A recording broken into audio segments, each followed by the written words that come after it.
Pedagogia Espírita, de José Herculano Pires. Esquema da Pedagogia Espírita. Como exigência natural do desenvolvimento das sociedades humanas, a educação é um processo que se revela espontaneamente no meio social. Antecede, portanto, a pedagogia. As pesquisas sobre a educação primitiva entre tribos selvagens demonstrou que onde houver um pequeno aglomerado humano isolado, surgirá inevitavelmente uma forma rudimentar de educação. Nas tribos, as crianças são realmente recebidas como criaturas estranhas que não conhecem o sistema de vida, as crenças e os rituais do grupo. Mas, como chegam através do nascimento, devem ser bem recebidas e tratadas com atenção e carinho. Não obstante, são conservadas em observação e numa posição marginal durante boa parte da segunda e da terceira infâncias, como estrangeiros. Sua integração na tribo vai se fazendo aos poucos, graças ao instinto de imitação. Mais ou menos à altura da puberdade, começam a ser iniciados nas crenças e nos ritos da tribo. Mas, ao contrário do que geralmente se pensa, ao tratar de selvagens, essa educação natural se caracteriza pela bondade e a tolerância. Os pais e os adultos, em geral, respeitam na criança os seus impulsos e os seus caprichos. Muitos observadores se espantam com a falta de castigo e repressões violentas dos adultos contra as crianças que os atrapalham, que não raro lhes perturbam os afazeres. A descoberta desta forma de educação tolerante serviu para mostrar aos pedagogos o verdadeiro sentido da educação. Sua finalidade não é coagir os educandos a entrosar-se num determinado sistema de vida, numa estrutura social, mas atraí-los com brandura e persuasão para sua integração. Poderíamos considerar os ritos de iniciação como o início da educação formal nas tribos. Em geral, é nesses ritos, já na puberdade, que a criança recebe um nome e é submetida a tatuagens e sinais físicos que lhe pertence à tribo. Entre esses sinais se encontra em certas tribos a circuncisão usada pelos judeus. Hubert acentua que nesse momento é que a criança nasce realmente para a tribo. Perde seu nome infantil, simples apelido, adquire um nome significativo e nasce para a vida tribal. Os ritos de iniciação são geralmente brutais, mas decorrem da necessidade de preparar o menino para enfrentar a vida na selva. Deve aprender a suportar dores, torturas, privações, a fim de tornar-se um membro digno da tribo. Os processos de educação em Esparta tinham muitos desses resíduos bárbaros. Já em Atenas, os resíduos cediam lugar a novos métodos e surgiam princípios decorrentes da reflexão filosófica sobre o ato de educar. A pedagogia nasceu em Atenas, juntamente com a filosofia, diz Hubert, e isso não obstante a existência de modalidades pré-pedagógicas nas grandes civilizações orientais. Essas modalidades se constituem mais de preceitos religiosos e morais do que reflexões sobre os problemas educacionais. A pedagogia se define como estudo da educação, análise do processo educativo, com finalidade não só de conhecê-lo, mas também de orientá-lo, graças à descoberta das leis que o regem. Sua definição mais preciosa, segundo nos parece, é a de teoria geral de educação. Distingue-se da filosofia e da educação por abranger todos os aspectos do processo educacional e penetrar no próprio campo da prática. A pedagogia aplicada implica os métodos pedagógicos, que são sistemas formulados artificialmente com base nas observações e investigações dos vários campos da atividade educacional. Implica ainda a utilização dos dados da biologia, da psicologia, da sociologia, da ética e assim por diante, que fornecem a pedagogias informações necessárias sobre o educando. Atualmente, a utilização de recursos tecnológicos enriquece o campo das aplicações pedagógicas. A educação espírita é um fato novo, uma nova forma de educação que surge na era tecnológica. Apesar de originar-se de uma doutrina moderna, de bases científicas e desenvolvimento filosófico, essa educação, como todas as formas educacionais em todos os tempos, surgiu numa determinada sociedade por exigências da vida prática. A propagação do espiritismo em nosso país e na América, mas com maior acentuação em nossa terra, propiciou a formação natural de uma nova subestrutura na sociedade brasileira. Esse é um dado sociológico importante para a elaboração da pedagogia espírita. Nenhuma sociedade se apresenta maciça, pois todas se estruturam em camadas diversas da população, em castas, estamentos e classes. Mas também as correntes religiosas fazem parte desta estrutura social e participam ativamente da sua dinâmica. Cada estrutura constitui uma espécie de mosaico na formação da estrutura geral da sociedade e funciona como uma pequena sociedade. A educação espírita é um produto natural e espontâneo da sociedade espírita. Figura em nosso contexto social ao lado da educação católica, protestante, judaica e outras. Os que estranham de falarmos em educação espírita e chegam às vezes ao cúmulo de censurar-nos, nada mais fazem do que confessar de público a sua ignorância nesse campo básico da cultura. A pedagogia espírita distingue-se das várias pedagogias religiosas e da chamada pedagogia geral, por incorporar os dados da ciência espírita. Esses dados são revolucionários por darem, como vimos no capítulo anterior, uma visão inteiramente nova do homem e, portanto, do educando. As pedagogias mais avançadas, como as de John Dewey, Kirkpatrick, George Schottensteiner e René Hubert, são duas últimas colocando-se paralelamente à concepção espírita. Não correspondem às exigências mais profundas e substanciais da pedagogia espírita. Servem-lhe de apoio, de respaldo e oferecem-lhe contribuições valiosas, mas não enfrentam o problema existencial da concepção do educando como um reencarnado. Esse problema envolve graves questões de ordem antropológica, biológica, psicológica, moral, estética, ética, jurídica e outras, que só a pedagogia tem, ao menos por enquanto e talvez ainda por muito tempo, condições de tratar. Deixar tudo isso de lado por simples ignorância, por temor de preconceitos sociais e culturais, ou por motivos de discordâncias doutrinárias, seria crime de lesa humanidade.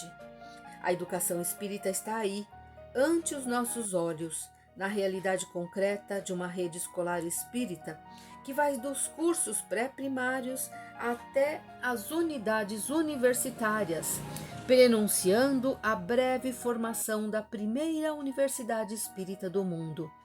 Por outro lado, o problema da formação espírita é de importância vital para a doutrina e não temos o direito de negligenciá-lo.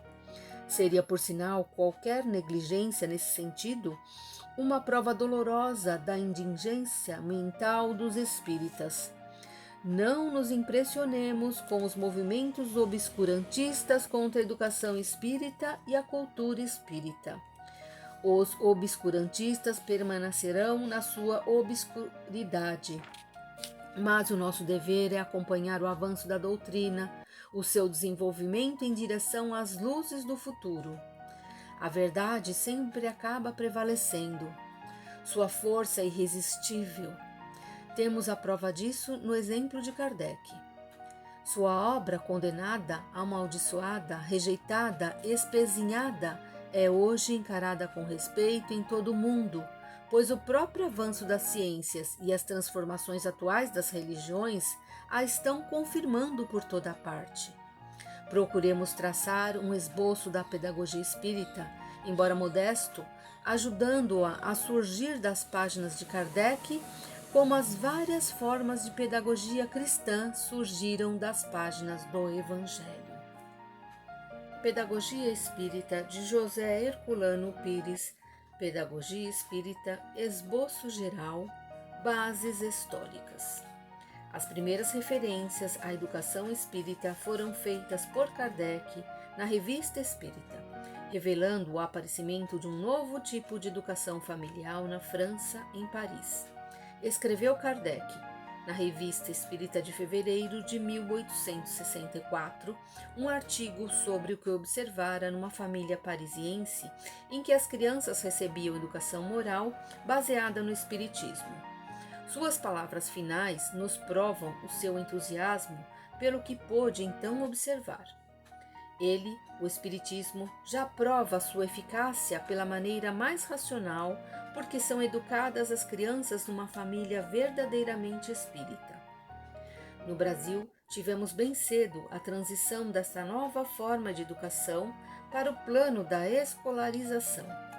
Coube a Eurípides Barçanufo a instalação do Colégio Allan Kardec em Sacramento, Minas Gerais, juntamente com um ex-aluno do famoso Colégio de Caraçá, também em Minas, dirigido por padres católicos. A instalação desta primeira escola espírita brasileira verificou-se em 1909. Dessa escola surgira mais tarde o Colégio Pestalozzi de Franca, fundado por um aluno de Eurípides, o doutor Tomás Novelino, médico, e sua esposa, a professora Maria Aparecida Novelino. Esse colégio é hoje uma grande e respeitada instituição e dele surgiu a Faculdade de Educação, Ciências e Tecnologia, já instalada em pleno desenvolvimento. Esses dados terão de ser acrescidos por pesquisas posteriores, já em andamento. Mas os dados históricos da pedagogia espírita não se resumem à história da educação espírita. Eles ressaltam, sobretudo, de um exame das raízes da pedagogia espírita na história da pedagogia geral, bem como de um estudo dos antecedentes representados pelas formas da pedagogia judaica e da pedagogia cristã. Trabalhos a respeito foram publicados no número 3 da revista Educação Espírita, referente a dezembro de 1972. Bases científicas. As bases científicas da pedagogia espírita decorrem das investigações científicas da Sociedade Parisiense de Estudos Espíritas sobre as condições do espírito no mundo espiritual, suas manifestações mediúnicas e sua condição ao reencarnar-se. Esses dados são acrescidos pelas pesquisas espíritas em plano universitário e, particularmente, pelas informações de livros como A Personalidade Humana, de Friedrich Myers.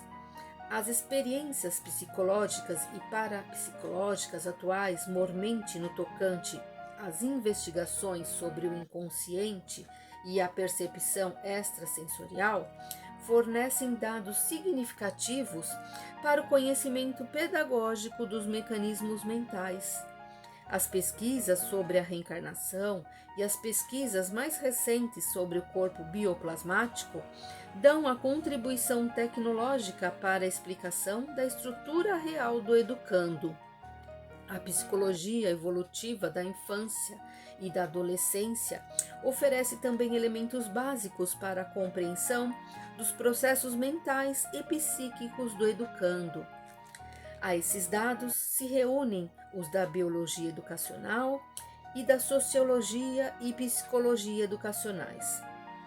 Evidentemente, os dados da ciência em geral sobre a natureza humana e os da ciência espírita em particular fazem parte das fontes de contribuição científica para os fundamentos da pedagogia espírita.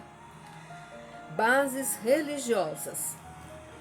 A pedagogia espírita não poderá desprezar os dados da experiência religiosa em geral, pois essas experiências, embora interpretadas de maneira sectária pelas várias religiões, poderão oferecer interesse na configuração de um aspecto importante da personalidade humana.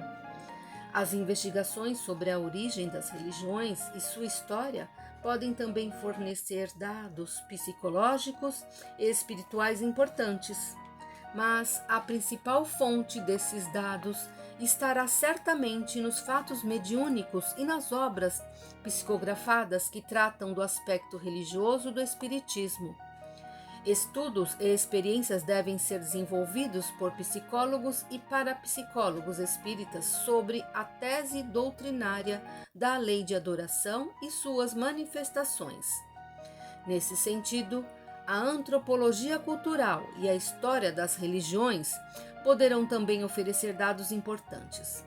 A psicologia das religiões será de grande interesse para o levantamento dos problemas psicológicos referente às manifestações da referida lei. A tese de Richer sobre o condicionamento à crença e o estudo dos padrões de memória e de sua influência na percepção extrasensorial, no campo das pesquisas parapsicológicas, contribuirão para o esclarecimento dos problemas anímicos e de muitas das supostas fraudes na atividade mediúnica. Em todos esses campos, devem buscar-se elementos informativos sobre os mecanismos psíquicos na relação do homem com os fenômenos paranormais. Bases filosóficas. As bases filosóficas imediatas da pedagogia espírita estão na pedagogia espírita, mas a filosofia geral, a história da filosofia e, particularmente, as filosofias das existência e a teoria fenomenológica podem oferecer contribuições significativas para a boa orientação pedagógica no tocante aos problemas da estruturação teórica. A metodologia filosófica moderna e contemporânea possui elementos aproveitáveis e sugestivos para a descoberta de novas perspectivas na investigação pedagógica. O estudo da filosofia moral, da filosofia da educação e, em especial, da antropologia filosófica e da ontologia podem fornecer elementos e sugestões para a boa colocação do problema do ser na pedagogia espírita. Bases estéticas. As pesquisas estéticas modernas e contemporâneas, a história da arte, a filosofia da arte, as experiências atuais no campo das artes plásticas, das artes gráficas, da música, da poética, da literatura em geral, são fontes indicadas para a boa colocação do problema da arte pedagógica ou arte de ensinar e educar. Recursos visuais, auditivos e plásticos podem ser aplicados à prática pedagógica para maior eficiência do processo educativo e do ensino. A emoção estética pode ser melhor pesquisada nesse campo do que propriamente nos dos ensaios a respeito. As bases estéticas da pedagogia espírita correspondem à exigência de esclarecimento da função da arte no aprimoramento da sensibilidade, de sua contribuição para o equilíbrio psíquico e desenvolvimento moral. A integração do ser em sua consciência estética deve ser um dos objetivos principais da pedagogia espírita. Bases práticas. As bases práticas da pedagogia espírita se referem a formas educativas de sentido utilitário. A educação física, a educação corporal, a educação sexual, a educação profissional e assim por diante. As bases práticas da pedagogia espírita para essas múltiplas formas de educação não podem restringir-se ao aspecto formal dessas disciplinas pedagógicas. Em todos esses campos há conotações com os problemas do espírito, pois este constitui o fundamento de todas as atividades humanas.